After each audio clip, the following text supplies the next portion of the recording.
आज के इस वीडियो में हम बात करते हैं क्रोमोसोम एंड सेक्स डिटर्मिनेशन यानी कि गुणसूत्र और लिंग निर्धारण। मानव में लिंग निर्धारण किस प्रकार से होता है। जैसे कि जेनेटिक्स के अंदर हम बात करते हैं कि माता पिता से नई संतान उत्पन्न होती है, तो उन संतानों में जो लड़का है या लड़की है, इनके उत्पन्न होने के चांसेस क्या क्या होंगे और ये लिंग का निर्धारण कैसे होता है, मेल और फीमेल का डिसीजन कैसे होगा, वो कैसे कंप्लीट होता है, वो हम बात करेंगे आज इस प्रोसेस के अंदर, सेक्स डिटर्मिनेशन के अंदर। तो इससे पहले हम एक बात करते हैं क्रोमोसोम्स के बारे में।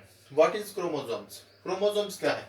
आप इस वर्ड को देखिए, वर्ड को देखेंगे तो ये टू वर्ड से मिलकर के बना है। फर्स्ट है chroma means colour,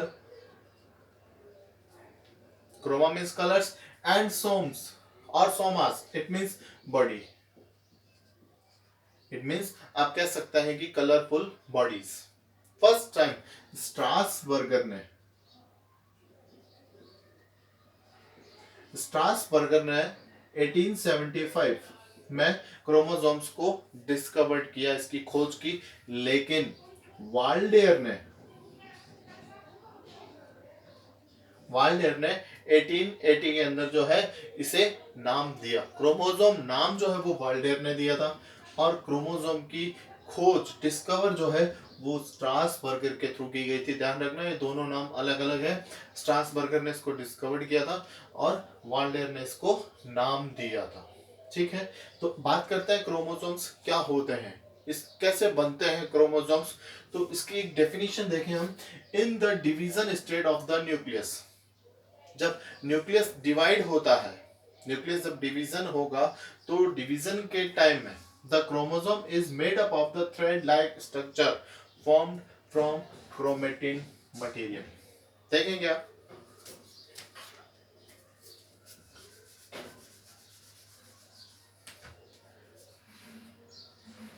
nucleus, cell के इनर साइड के अंदर न्यूक्लियस प्रेजेंट है। न्यूक्लियस के अंदर thread like structure chromatin material present होता है। ये क्रोमेटिन मटेरियल नॉर्मली एक धागे नुमा संरचना के अंदर थ्रेड लाइक स्ट्रक्चर के अंदर बना रहता है, लेकिन डिवीजन स्टेट के अंदर, विभाजन के समय, ये छोटे छोटे थ्रेड्स के अंदर मतलब जो है वो सेपरेट हो जाएगा। और आप देखेंगे कि डिवीजन स्टेज के अंदर ये जो क्रोमोसोम्स है वो आपको इस तरह से दिखाई देंगे, और ये जो थ्रेड लाइक स्ट्रक्चर्स बन रही है, जो क्रोमेटिन मटेरियल है उससे जो ये थ्रेड लाइक स्ट्रक्चर आपको दिखाई दे रही है, इसको हम क्या बोलते हैं? क्रोमोसोम्स बोलते हैं। नाम से पता चल रहा है क्रोमोसोम्स।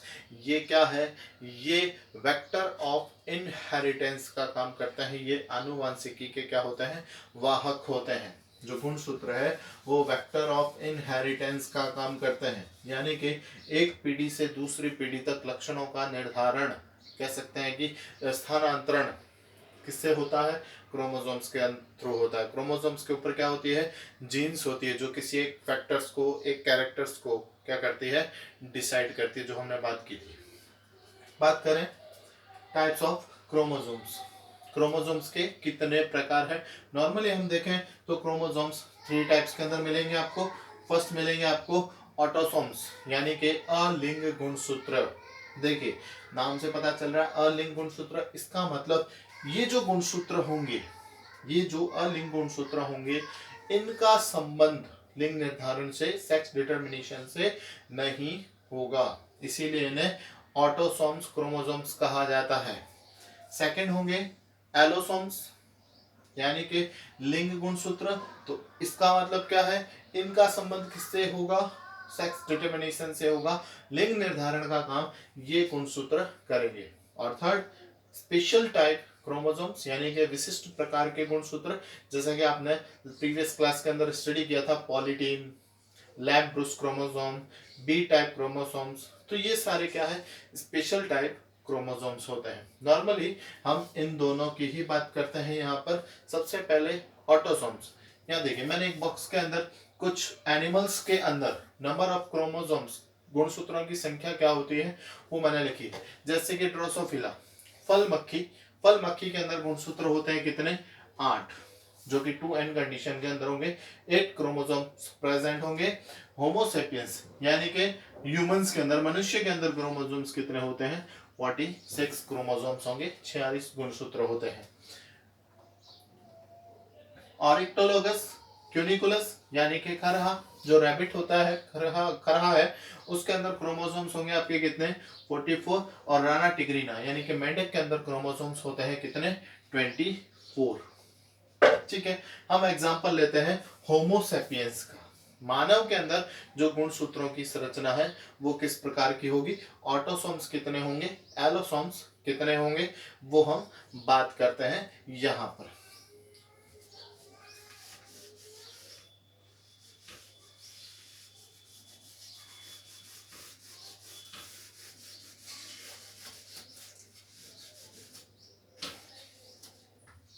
देखिए, फर्स्ट ऑटोसोम्स यानी कि अलिंग गुणसूत्र। ये जो गुणसूत्र होते हैं ये केवल दैहिक लक्षणों का निर्धारण करते हैं, यानी कि जो एक्सटर्नल मॉर्फोलॉजीज होती है, या कह सकते हैं कि शरीर की संरचना का निर्धारण करने वाले जो गुणसूत्र होते हैं वो क्या होते हैं, ऑटोसोम्स होते हैं, अलिंग गुणसूत्र होते हैं। ये ह्यूमंस के अंदर, हम एग्जांपल ले रहे हैं ह्यूमंस का, होमोसेपियंस का हम यहाँ पर एग्जांपल ले रहे हैं कि होमोसेपियंस के अंदर सेक्स डिटरमिनेशन कैसे होगा। तो इनके अंदर ऑटोसोम्स प्रेजेंट होते हैं 44। टोटल 46 क्रोमोसोम्स है, 44 क्रोमोसोम्स क्या होंगे, ऑटोसोम्स होंगे, जो कि अलिंग गुणसूत्र है, जिनका संबंध लिंग निर्धारण से नहीं है। ये सेक्स डिटरमिनेशन नहीं करेंगे, इनका रिलेशन होगा किसके साथ, बॉडी के साथ। बॉडी के जो अदर सेगमेंट्स हैं, अदर जो पार्ट्स हैं, वो उनको डिसाइड करेंगे। या आप इनको लिख सकते हैं 22 पेयर्स, 22 पेयर्स क्रोमोसोम्स कह सकते हैं। ये पेयर्स फॉर्म के अंदर प्रेजेंट होते हैं। गुणसूत्र जब कह सकते हैं माइटोटिक फेज होगी तो उसके अंदर गुणसूत्र पेयर फॉर्म्स के अंदर जोड़ी के रूप में उपस्थित होते हैं। सेकंड होंगे आपके एलोसोम्स यानी कि लिंग गुणसूत्र। ये कितने होते हैं 2, या कह सकते हैं 1 पेयर। 2 गुणसूत्र जो है वो क्या होंगे, एलोसोम्स होंगे। देखिए, हमें बात करनी है किसकी, इस 1 पेयर क्रोमोसोम्स की। ये जो 1 पेयर क्रोमोसोम्स है यानी कि जो 2 क्रोमोसोम्स है, ये क्या होंगे, लिंग निर्धारण का काम करेंगे। गुणसूत्र का, या कह सकते हैं कि जीव के अंदर, मानव के अंदर लिंग क्या होगा, मेल होगा या फीमेल होगा, इसको डिसाइड करेंगे कौन, एलोसोम्स क्रोमोसोम्स। देखते हैं एग्जांपल्स। लिंग निर्धारण किस प्रकार से होता है वो हम देखते हैं यहाँ पर।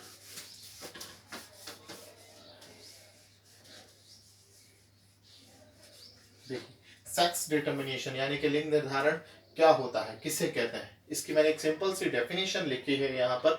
हालांकि इस डेफिनेशन को आपको एग्जाम में नहीं पूछा जाता है कि लिंग निर्धारण क्या है, किसे कहते हैं। ये पूछा जा सकता है कि मानव में लिंग निर्धारण की प्रक्रिया को समझाइए, तो हम उसके अंदर डेफिनेशन ऐड कर सकते हैं। तो डेफिनेशन क्या है, determination of sex by various development to an organism in the early stages of life। जीवन की प्रारंभिक अवस्था में जो इनिशियल स्टेज होगी, कह सकते हैं कि आफ्टर फर्टिलाइजेशन, जैसे ही फर्टिलाइजेशन हो जाएगा तो कह सकते हैं कि एक न्यू ऑर्गेनिजम्स का डेवलपमेंट स्टार्ट हो जाता है। तो उस टाइम के अंदर, निषेचन के टाइम से ही, फर्टिलाइजेशन के टाइम से ही जो है वो सेक्स डिटरमिनेशन का प्रोसेस शुरू हो जाता है। कुछ एग्जांपल्स, अदर एग्जांपल्स हैं, हम उनकी बात करेंगे। तो determination of sex by various development of an organism in the early stages of life is called sex determination। लिंग निर्धारण कहलाता है जीवन की शुरुआती अवस्था में जीव में विभिन्न परिवर्धन के द्वारा, विभिन्न प्रकार के जो डेवलपमेंट होते हैं, परिवर्तन होते हैं, उनके द्वारा लिंग का निर्धारण होना लिंग निर्धारण कहलाता है, सेक्स डिटरमिनेशन कहलाता है। सबसे पहले हम इसके टाइप्स देख लेते हैं। सेक्स डिटरमिनेशन के क्या क्या टाइप्स होंगे।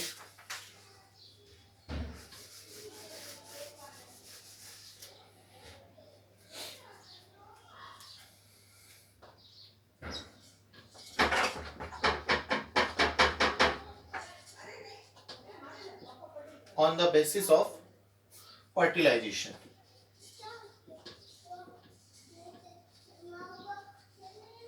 on the basis of fertilization sex determination are 3 types। निषेचन की प्रक्रिया के आधार पर जो लिंग निर्धारण है वो कितने प्रकार का होता है, तीन प्रकार का होता है। जो फर्स्ट टाइप्स है उसे हम क्या कहेंगे, उसे हम कहेंगे प्रोगैमिक।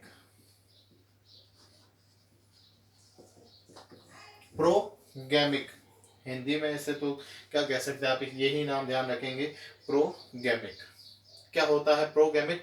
जब लिंग का निर्धारण निषेचन से पहले हो जाता है। अब समझिए निषेचन क्या होता है।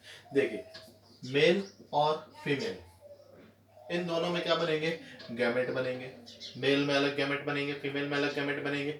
जब ये गैमेट फ्यूज्ड होते हैं, आपस में मिल जाते हैं, तो गैमेट के fusion of gametes is called fertilization. जब युग्मकों का संलयन हो जाता है तो इस प्रक्रिया को हम क्या कहते हैं, निषेचन कहते हैं। तो जब फर्टिलाइजेशन होगा और फर्टिलाइजेशन से पहले ही सेक्स डिटरमिनेशन हो जाता है, तो इसे हम क्या कहते हैं, प्रोगैमिक कंडीशन कहते हैं। ये आपको इसी तरह से याद रखना पड़ेगा, हिंदी में भी इसी तरह से नाम चलेगा, प्रोगैमिक। यानी कि जब फर्टिलाइजेशन से पहले लिंग का निर्धारण हो जाए। आप इसका एग्जांपल लिख सकते हैं, ड्रोन इन हनी बी। ड्रोन इन हनी बी, जो मधुमक्खियों के अंदर आप देखोगे, मधुमक्खी के अंदर तीन प्रकार के जो है वो मधुमक्खियां पाई जाती है। एक तो क्वीन, फिर ड्रोन, और थर्ड होंगे आपके वर्कर्स। ठीक है, तो ड्रोन इन हनी बी, इनका जो है वो डिसाइड पहले ही हो जाता है। ये फर्टिलाइजेशन से पहले ही पता चल जाएगा कि ड्रोन बनेंगे। और सेकंड होता है आपके सिनगैमी।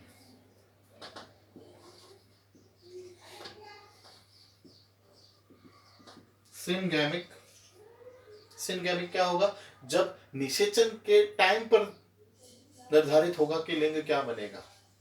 निषेचन के समय जो लिंग का निर्धारण होता है उसे कहा जाता है सिनगैमिक। देखिए यहाँ पर प्रो मतलब पहले, पहले जो लिंग का निर्धारण होता है उसे कहा जाता है प्रोगैमी।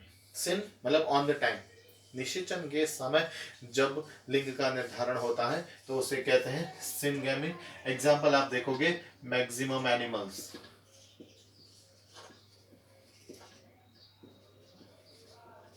मैक्सिमम एनिमल्स के अंदर जो है वो सेक्स डिटरमिनेशन फर्टिलाइजेशन के टाइम पर ही होता है। और थर्ड हो जाएगा एपिगैमिक।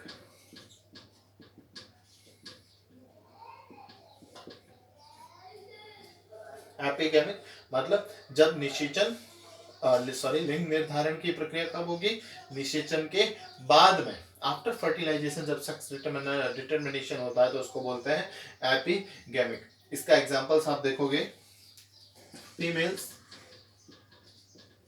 इन हनी बी,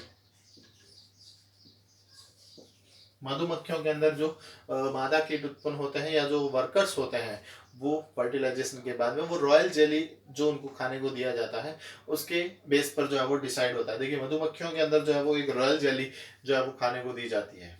जो लार्वास बनते हैं, तो जिन लार्वा को रॉयल जेली खाने को मिलेगी वे तो क्या बनेगी, फीमेल्स, या कह सकते हैं कि क्वींस के अंदर डेवलप्ड होगी, क्वींस बनेगी। और जिनको नहीं मिलती है रॉयल जेली खाने के लिए, वो वर्कर्स के अंदर, या कह सकते हैं कि जो गार्ड गार्ड वर्कर्स होते हैं, जो सुरक्षा कर्मी होते हैं, उनको जो है वो नहीं मिलती है खाने के लिए। तो आप on the basis of fertilisation sex determination is three types. First progamic, यानी कि फर्टिलाइजेशन से पहले ही जो है वो सेक्स डिटरमिनेशन हो जाएगा। और सिनगैमिक, जब फर्टिलाइजेशन के टाइम पर जब निषेचन होता है।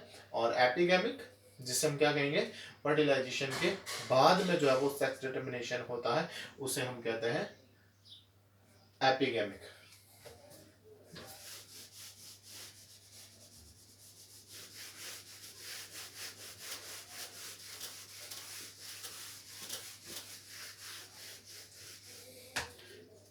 कंटिन्यू करते हैं, sex determination in human. Human के अंदर, मानव के अंदर लिंग निर्धारण किस प्रकार से होता है, सेक्स डिटरमिनेशन कैसे होगा। तो देखिए अभी हमने बात की 22 क्रोमोसोम्स, 22 पेयर्स क्रोमोसोम्स होंगे, या आप इन्हें ऐसे लिख सकते हैं कि जो 44 क्रोमोसोम्स होते हैं वो तो क्या होते हैं, ऑटोसोम्स होते हैं। अलिंग गुणसूत्र होते हैं, इनका सेक्स डिटर्मिनेशन से कोई रिलेशन नहीं है। प्लस जो लास्ट 2 क्रोमोसोम्स होंगे या जो वन पेयर्स क्रोमोसोम्स होंगे वो डिसाइड करेंगे कि क्रोमोसोम्स लिंक्स, वो क्रोमोसोम्स डिसाइड करेंगे कि सेक्स क्या बनेगा, मेल बनेगा या फीमेल बनेगा। तो जो वन पेयर क्रोमोसोम उसको हम क्या बोलते हैं, उसको हम बोलते हैं एलोसोम्स, लिंग गुणसूत्र कहा जाता है। तो देखिए जो ये एलोसोम्स होते हैं, अगर ये दोनों क्रोमोसोम्स जो पेयर्स में प्रेजेंट है, ये दोनों हेट्रोजाइगस या हेट्रोगैमस कंडीशन के अंदर प्रेजेंट है, दोनों अलग अलग है, जैसे कि एक X है एक Y है। देखिए 44, 5 and 46, 45, 46, it means total 46 chromosomes present होते हैं। तो अगर ये दोनों अलग अलग हैं, एक X है एक Y है, जैसा कि किसमें मिलेगा, मेल के अंदर, जो मेल होते हैं उसके अंदर ये जो एलोसोम्स होते हैं ये दोनों क्या होते हैं, डिफरेंट होते हैं, एक X होगा एक Y होगा। ठीक है, फिर बात करें कि दूसरे 44 प्लस XX यानी कि दोनों क्रोमोसोम्स सेम है, होमोजाइगस कंडीशन के अंदर प्रेजेंट है, तो वो क्या होगा, वो फीमेल होगा। दोनों क्रोमोसोम्स होमोजाइगस कंडीशन के अंदर होंगे तो वो क्या बनेगी, फीमेल बनेगी। तो क्रोमोसोम्स सेक्स डिटर्मिनेशन का काम जो है वो कौन करेगा, वो Y क्रोमोसोम करेगा। X क्रोमोसोम्स सेक्स डिटर्मिनेशन का काम नहीं करेगा। सेक्स डिटर्मिनेशन यानी कि मेल बनने का जो प्रोसेस है, मेल जो बनता है वो Y क्रोमोसोम्स के थ्रू ही बनेगा। तो एक बार हम देखते हैं किस तरह से जो है वो सेक्स का डिटर्मिनेशन होता है। अब देखिए X और Y, इट मींस ये क्या है, ये है मेल, आप ऐसा लिख सकते हैं, ये मेल होगा। जब दोनों क्रोमोसोम्स डिफरेंट डिफरेंट होंगे तो वो मेल होंगे। और ये क्या होगा, एक्स होंगे, इट मींस ये क्या है, ये फीमेल है, ये फीमेल होगी।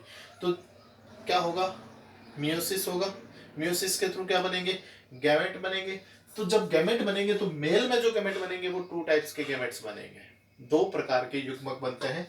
एक तो बनेगा एक्स और एक बनेगा वाई। क्यों, क्योंकि यहाँ पर 2 तरह के क्रोमोसोम्स है, 2 टाइप्स क्रोमोसोम्स प्रेजेंट होने के कारण यहाँ पर गैमेट भी कितने तरह के बनेंगे, 2 तरह के गैमेट बनेंगे। जबकि यहाँ पर केवल एक ही तरह का गैमेट बनता है, क्योंकि दोनों गुणसूत्र क्या है, सेम है, दोनों क्रोमोसोम्स जो है वो सेम कंडीशन के अंदर है, इसीलिए यहाँ पर गैमेट एक ही बनेगा। तो अब इसको ऐसे समझ सकते हैं कि अगर मेल के अंदर जो एक्स क्रोमोसोम्स फीमेल के एक्स क्रोमोसोम्स के साथ में फर्टिलाइज हो जाए, इट मींस एक्स क्रोमोसोम्स वाला गैमेट, मेल का एक्स क्रोमोसोम्स वाला गैमेट्स फीमेल के एक्स क्रोमोसोम्स वाले गैमेट्स के साथ में फ्यूज्ड होगा। तो देखिए क्या बना, एक्स एक्स बना, दोनों क्रोमोसोम्स एक्स एक्स बने, इट मींस ये कौन सा सेक्स बनेगा, फीमेल बनेगा। और वाई एक्स के साथ में अगर फर्टिलाइज्ड होगा तो क्या बनेगा, एक्स वाई बनेगा, इट मींस ये क्या बनेगा, मेल बनेगा। तो इसके चांसेस क्या है, मेल और फीमेल बनने के चांसेस क्या है, 50-50% है, 50% चांसेस है। इट मींस मेल भी बन सकता है फीमेल भी बन सकता है। आप देखेंगे कि यहाँ पर सेक्स डिटर्मिनेशन के लिए मेल और फीमेल का कोई रोल नहीं है, और ये रोल सिर्फ किसका है, क्रोमोसोम्स का है, क्रोमोसोम्स का ही रोल होगा। तो नॉर्मली जो होता है कि लड़का या लड़की होना जो है वो किस पर डिपेंड करता है, फीमेल्स पर, ऐसा माना जाता है, लेकिन ऐसा नहीं है। बहुत सारी ऐसी मान्यताएं या प्रथा प्रचलित है कि लड़का या लड़की होना वो फीमेल्स के ऊपर डिपेंड करता है, लेकिन ऐसा नहीं है। ये अगर डिपेंड करता है तो किसके ऊपर डिपेंड करता है, मेल्स के ऊपर, बिकॉज 2 टाइप्स क्रोमोसोम्स तो किसके पास में है, मेल्स के पास में है, फीमेल्स के पास में तो एक ही तरह के क्रोमोसोम्स बनते हैं। तो ये सेक्स डिटर्मिनेशन का प्रोसेस होता है फीमेल्स के अंदर। तो 50-50% चांसेस है मेल और फीमेल बनने के। आई होप ये वीडियो आपको समझ में आया होगा। अगर आपको इस टॉपिक से रिलेटेड कोई भी प्रॉब्लम है तो आप उसको कमेंट बॉक्स के अंदर जो है वो बता सकते हैं।